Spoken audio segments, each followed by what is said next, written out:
To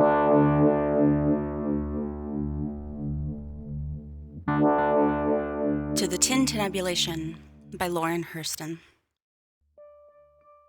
We were loyal parishioners of Trinity United Methodist Church. Every Sunday morning, you could find the three of us clustered together on the tan velvet pew in the back corner of the chapel. My older brother Charlie huddled over his muted Game Boy. Most times, I struggled to find the comfortable spot for my head on my mother's bulgy shoulder pads. I could gaze out of the stained glass windows and become lost in possibility. As I recall my tiny family inside this church, a salty, acidic taste forms on my tongue. Now, I don't even know what it feels like to be inside of a church. To the delight of my mother, the livelihood of our church gravitated around its musical program. The choir was assembled from the parishioners selected by the choir director, Franklin G. Perry, an unkempt toad of a man. I remember staring at the back of his head, his wild gray hair that he slicked back with Brill cream. He directed the chorus with a typical conductor's pose, index finger to thumb, as if trying to massage the notes from the air or whip them into submission. Franklin, who insisted on being called Franklin, not Frank or Mr. Franklin or even Mr. Perry by the kids, would bestow the honor of being a choir member upon a parishioner whose voice from the pews below could impress his well-trained ear. Every Sunday, Franklin scanned the parishioners below him as he skillfully directed the choir while exhuming a neglected hymn from the organ. Some in the pews had been vying for Franklin's spotlight to focus on them, the optimistic ex-housewives who trilled and bellowed, "Onward, Christian soldiers, old rugged cross, and glorious things of thee are spoken," with the kinetic fervor of Baptists. My mother, giddy at the notion of adding another instrument to our repertoire, nudged me awake as soon as the last note of the departing hymn sounded. She squeezed our family to the edge of the pew through a pack of widows who frowned at our haste. We waited at the side door until Franklin emerged.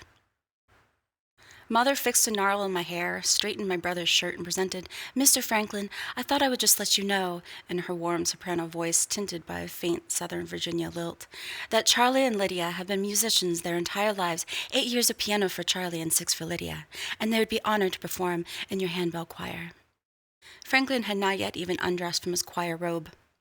As he stood in front of my family, my mother's eyes sparkling and her children still and erect like trophies, his face had widened into a broad theatrical smile. "Of course, Irene, of course," he obliged. "Charles and Lydia would make excellent additions to the choir." They made arrangements to leave us in his care after the service every Sunday afternoon until 2 o'clock. The first practice, Franklin assembled his chosen handbell choir members in the vocal choir's practice room down the hall from the chancel. He reinforced the occasion by instructing Reverend McPhail to announce the handbell choir meeting during the morning greetings. Mrs. Cannon printed it under the reminders section of the Sunday bulletin, visually aided for those with failing eyesight by a picture of a finger tied with string. Charlie and I walked to the paneled choir room to see Mrs. Womack, 10th grade biology teacher at Chappaqua High. He and his wife Sandra gathered around Franklin, who was seated at the organ bench. "Lydia, Charlie," they crooned. Sandra was a woman whose signature look included a silk paisley scarf draped over every shoulder-padded outfit she wore. Mr. Womack's tan wool suit stretched out and sidearm hugged Charlie, squeezing my brother's husky shoulders with a masculine awkwardness that made Charlie's whole body tense up like a turtle retreating in its shell. Charlie was reticent and polite. He knew he'd be taking Mr. Womack's biology class next year and had already planned his science project, ethanol, the future biodiesel, out in colored note cards. Chad Teasley, a silent red-faced boy with Brillo-like blonde hair, was a year older than Charlie. Chad's mother did sewing alterations for a price much lower than the Koreans downtown. Mother was a customer. And his father did not go to church. Bill and Dexter Cannon walked into the choir room following Chad. They were Mr. Cannon's sons, who in their unmarried late 30s still lived with their widowed mother. The entire family shared an uncanny roundness about them, the girth of their middles buttressed by a pair of twiggy bow legs. The son's black hair balded on the top, and they wore the exact same style of clear plastic Luxottica glasses. Dexter, the elder of the two, waddled into the room, followed by his brother, and displayed a cursory wave. Sandra and Eddie turned to embrace him. The man recoiled and offered a handshake instead. Franklin seemed disinterested. As you all know or should know, the Christmas Handbell Concerto will be the Trinity's first since 1974. We have been selected for each of the talents we bring to the table. His hands spread out in front of him pope-like and bounced at each point he emphasized. I look forward to the beautiful music we will be making together. It was the most encouragement he would ever give to our group. He handed out sheet music, an English Christmas, which featured Good King Wenceslas and God Rest Ye Merry Gentlemen. He then assigned us our bells. I was the smallest, so I received G sharp to F. The thin bronze mouth of the bell seemed so fragile. When I grabbed the leather handle to pick it up, it hung limp, and I cradled it like a kitten. Franklin saw me holding the bell askew. He clucked reprobation at me so forcefully, dry white spittle landed on his lip without his noticing. He grabbed my hand and placed my fingers over the cracked leather loop of the handle. Hold it like an ice cream scoop. When you ring your bell, it is like a firm scoop of ice cream.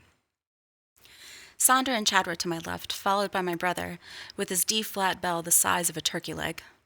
To his left, Eddie, Bill, and Dexter looked over the fat gilded bells as if they were screaming newborn babies.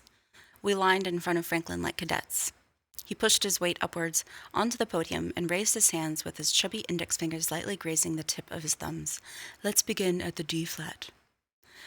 My brother's fingers grasped the handle and shook it like he was trying to get a piece of tape off his hand.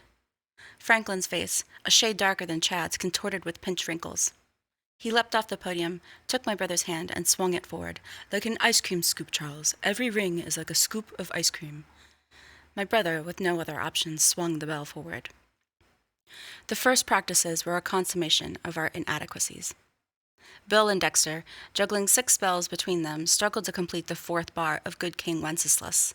Their sausage fingers fumbled and dropped the bell several times through the piece. Each drop caused Franklin to narrow his icy blue eyes at them. Chad, in the second week, became a defeatist. Displaying his boredom, his pale arms scissored back and forth. An awful bong sounded from the bells, dangling from his limp, freckled wrists. Franklin reassigned his B bell to Mr. Womack and left him with the unused A-flat. From then on, Chad was limited to a few lame ice cream scoops a song. The 7 of us, except Franklin, who said he needed to go home to walk his aging Shih Tzu, would eat a lunch of frozen dinners and leftovers in the church kitchen after the part in the service where Reverend McPhail sang "Shalom to You," and Mrs. Cannon poured the extra communion grape juice back into the jar. Chad would uncurl the Etnies catalog from his back pocket, while Mrs. Womack, claiming true allegiance to her diet, skipped her frozen dinner and ransacked the church kitchen for stale Nilla wafers instead. When Franklin returned, he never stopped in the kitchen to get us for practice. We would end up finding him in the choir room. Sometimes he'd be scribbling notes on the podium, other times we'd hear the sound of the Wurlitzer, and we know it was time to start. 3 weeks before we were to perform for the Christmas Eve service, we finally finished a song. Mrs. Womack got so excited she did little jumps and patted her husband's butt. Bill Cannon tucked in his lips, bared his nubby teeth, and smiled. Franklin, for the first time looking pleased, lowered his arms and clapped. Franklin planned a dress rehearsal for the last practice before the Christmas recital. He told us to meet in the nave of the church a half an hour later than our usual time. I walked with my brother down the hallway and then down another set of stairs to the kitchen to eat. He walked there, a plastic bag with his frozen dinner swaying inside noisily. The extra time we had made me want to wander. It had become my chosen pastime at church, when I was forgotten in the midst of Easter and Thanksgiving luncheons, or the time Mother volunteered during the week for the United Way food drives. It was then I realized how overwhelming the church was in relation to the size of its parish. No number of people had sufficiently filled it. I felt privy to its mystery. I'd become aware of its sober, stunted arches, the rosettes and quatrefoils, the thick iron and perfect symmetry in the stained glass windows. I walked farther down the unlit hallway. The church seemed like an empty cavern, and I wanted to see it like this, sometimes just to hear the sound of my shoes echo off the paintings of scenes of the Old Testament hung on the walls. I walked past the administration office, where Mrs. Cannon typed on an ancient Smith Corona.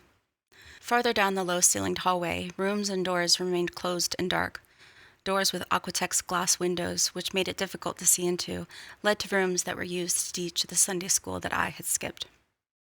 The air felt too warm to be healthy. I flipped the light switch.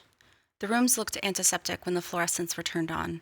When they were turned off, the room was too dim to be educational. A gray chalkboard stood sentry light next to the stairway. I flipped the hallway light switch, and yellow incandescence led the way forward. The carpeted stairs muffled the click of my Mary Janes. At the bottom, I recognized the west end of the basement, the belly of the church. If I followed the long hallway to my right, I would reach the kitchen. I could hear Sandra's shrilly laugh and the beep of the microwave on the other side of the building. I went left. Vertical running wood paneling darkened the walls. I ran my fingers along its plastic slats as I walked. There was a noise, the sound of footsteps on wooden floorboards. 2 doors opposite each other marked the end of the hallway. I went towards them until I stood in the middle, the portal between the 2 rooms. In the left room, chairs and benches were stacked upon each other, and a spare fold-up table leaned against the wall. I turned my head to the opposite room. Franklin. He was still in his choir robe, his body angled away from me. Bright midday light shone through the small rectangular hole, the only window in the basement room. I could see the side of his face, eyes closed, towards this light. He looked like a man waiting to be an angel. Franklin? His head lolled on his neck toward me, and his eyes opened, drifted slowly, and settled on the right side of his face. He didn't seem surprised, nor did he seem to recognize me. Lydia, He called, elongating the last part with a low hush. come here, Lydia. His body hadn't turned, but his voice was calling. Lydia, come here. Pray with me. His hands appeared from the sleeves of his robe and pressed themselves together in a clumsy prayer pose. He moved without self-control in slow, lazy jerks like a marionette controlled by a dying man. Though his body stayed tilted towards the small light from the window, it wavered, as if trying to keep balance. Lydia. It was a choked, quiet sound. I realized that he was trying to sing. His gravelly tone was at once a lull and a hiss. With his hands still together, the side of his mouth lifted and curved. He smiled. I tried to take a step backwards, but my feet felt numb. I was afraid I'd fall. I held fast to the frame of the door. A sense of fear climbed from my guts. The light came through the window briefly shone brighter as the cloud moved away from the sun.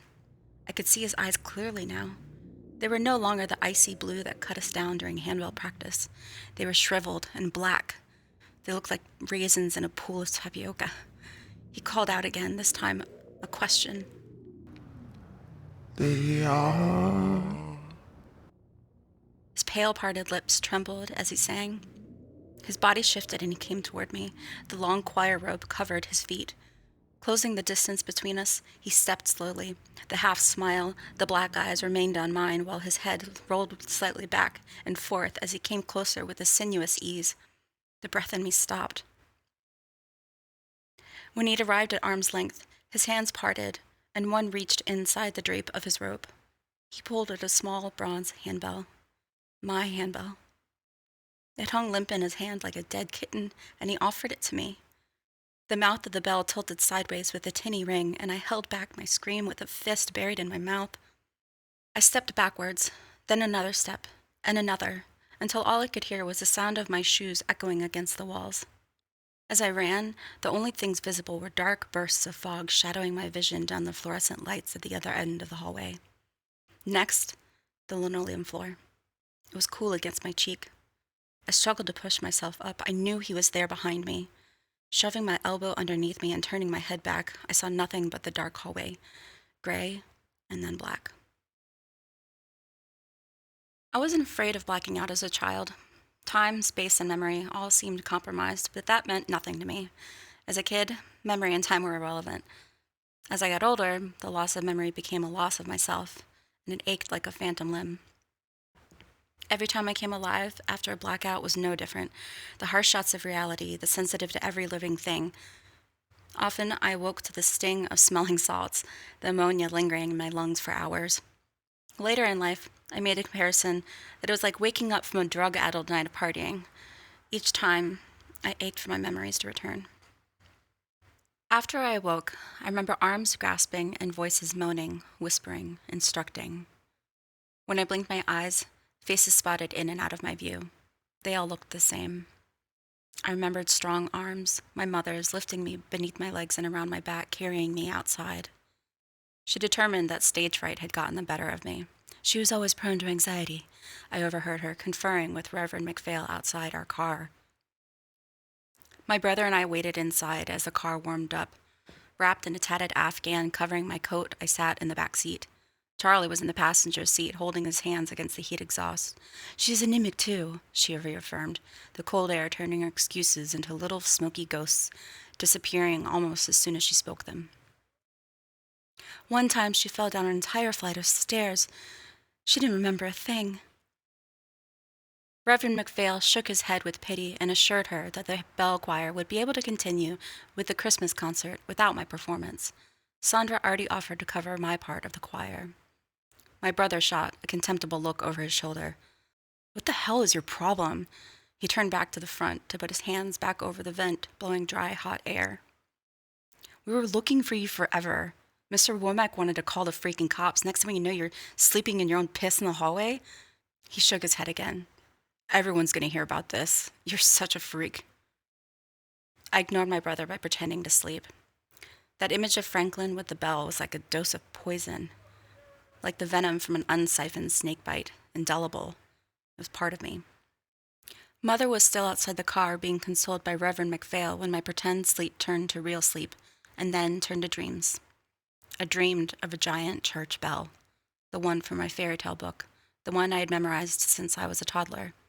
Painting and text etched in my mind. It came to me.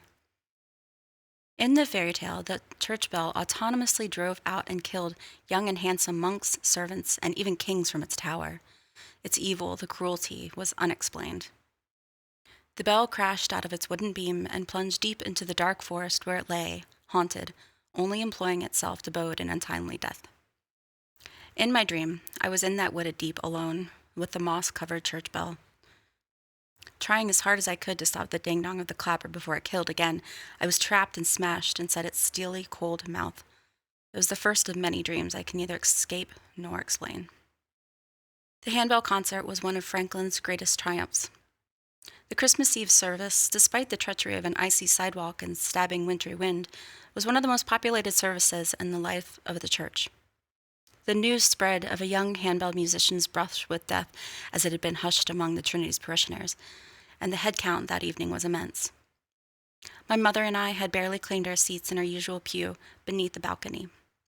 A family of 4, father and mother, daughter and son, with matching handmade poinsettia-printed dresses and blazers, stood the entire service in the aisle to my left.